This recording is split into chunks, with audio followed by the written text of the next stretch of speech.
example, the voice of the truth that needs to surface. So the second point, that I would like to mention is that very often we as victims, we live in complete isolation. Why? Because obviously the world finds it hard to attack the status quo of those in power. Because we're talking about state governments here, about various authorities, about structures, and very often we talk about criminal structures that have been deeply embedded and rooted in the various state organizations. And to attack these powers also means to expose yourself to repressions and to the criminalization of women who actually were victims. Now, when a woman is being considered the criminal one, the culprit, then this has impacts on her family, on her parents and relatives. And this is why solidarity between women is so important. And of course, solidarity of all humanity. Finally, we also need to understand that it is very important to come up with integration processes. Nobody, and we need indemnification as well, because nobody can undo certain things. So it's very important that we understand that it is impossible to repair the damage that has been caused.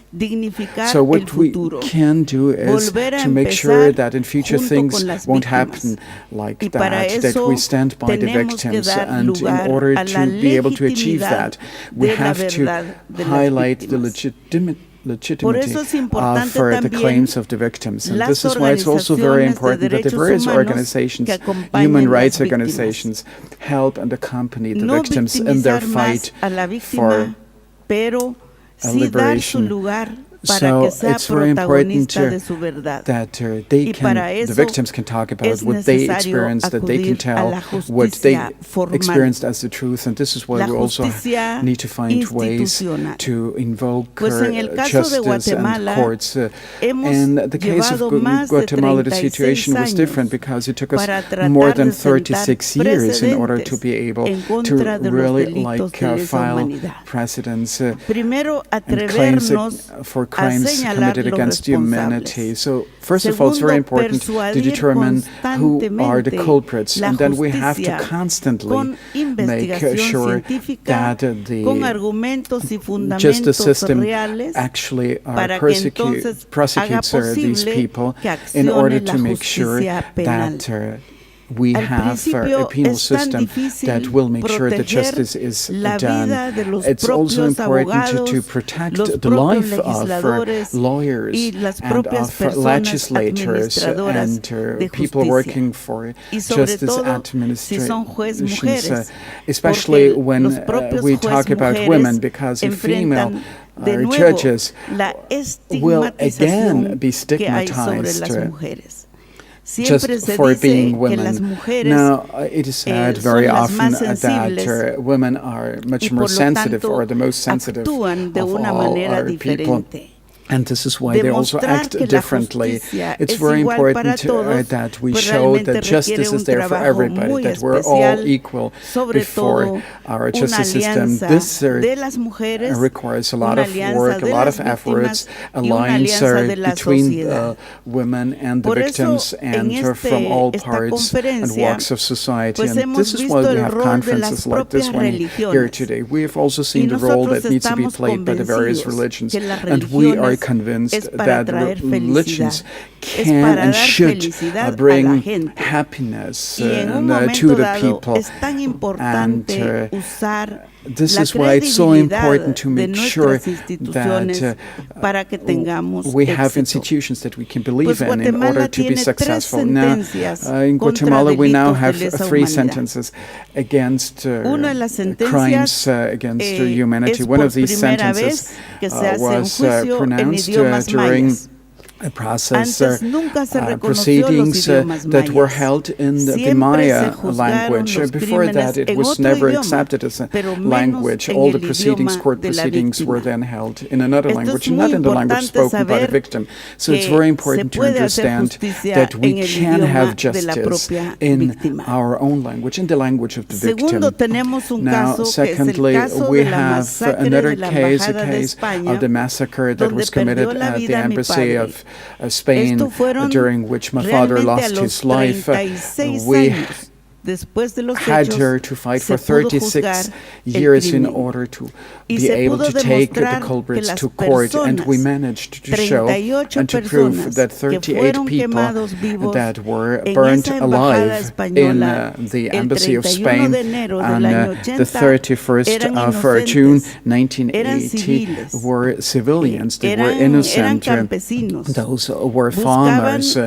They were simply looking for a place to take refuge, and they never thought that they would actually die. Esclarecer esta verdad para mí it's very important also for me to see truth surface, because even in my case, people reproached me with not telling the truth, with lying. I was the first Maya woman that actually broke the wall of silence, and I announced on a global level the genocide and the ethnicity and the brutality and the cruelty and the killings of the 80s in our country. So when we see that there are people taken to court, if we have a sentence, then we understand this is something that is not just my own reality as Rigoberta Menchú, but it is something that surfaces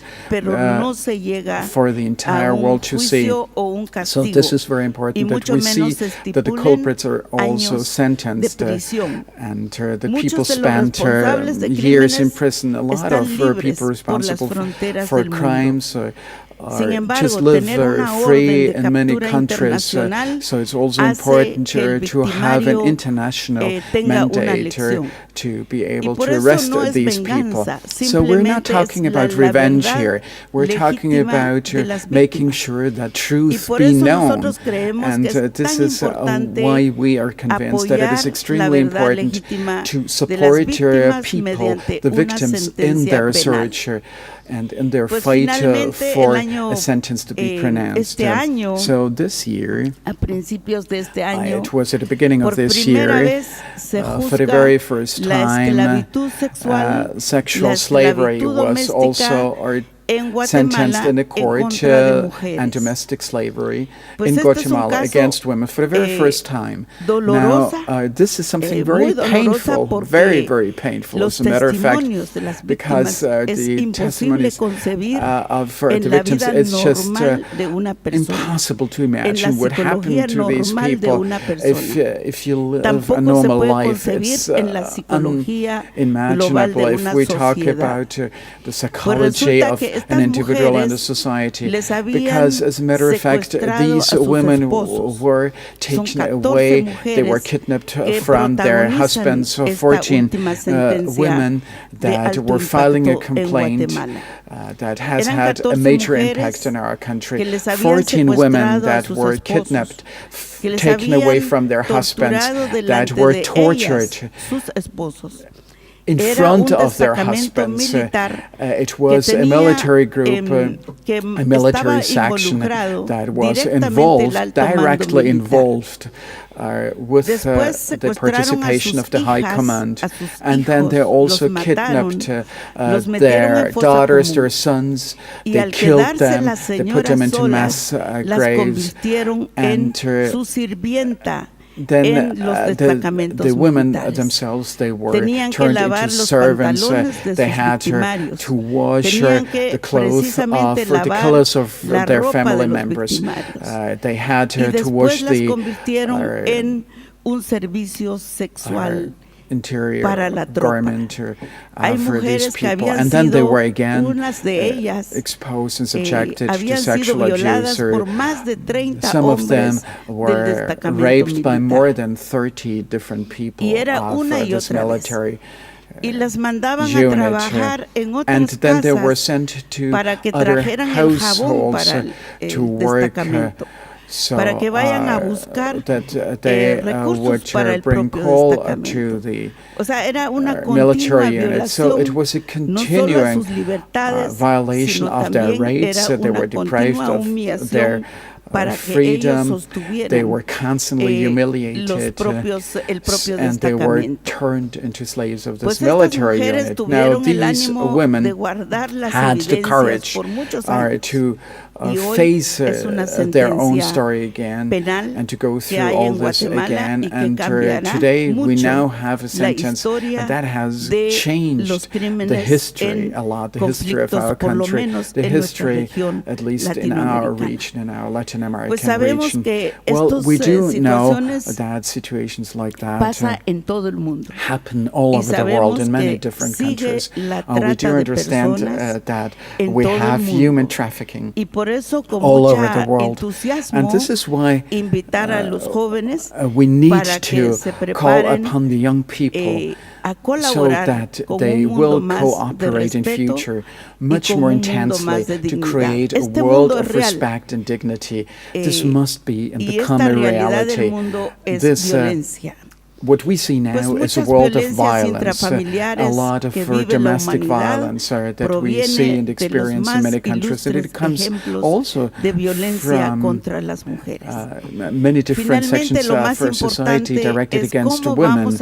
Now, how are we going to specify and typify these crimes, and how can we make sure that we prevent these crimes from being committed again? In all parts of our institutions, no matter whether there is war or not.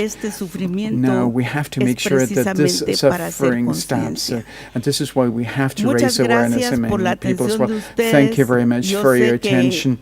I do know and I do understand that we need to highlight the various cruelties committed, but this is the only way in order to make sure that we won't forget that in this world cruelty exists and is practiced.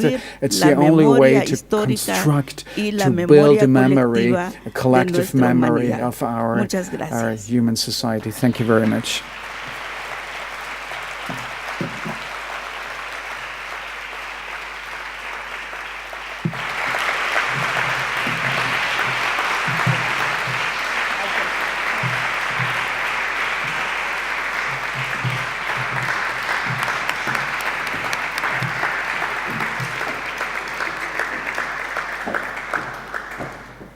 Muchísimas gracias, doctora. Thank you, Dr. Menchú Tum, for these inspiring words. We will now begin session 1. And I would like to ask the esteemed session chair, Ambassador Peter Launski-Tiefenthal, to join me on stage once again, together with the panelists of session 1.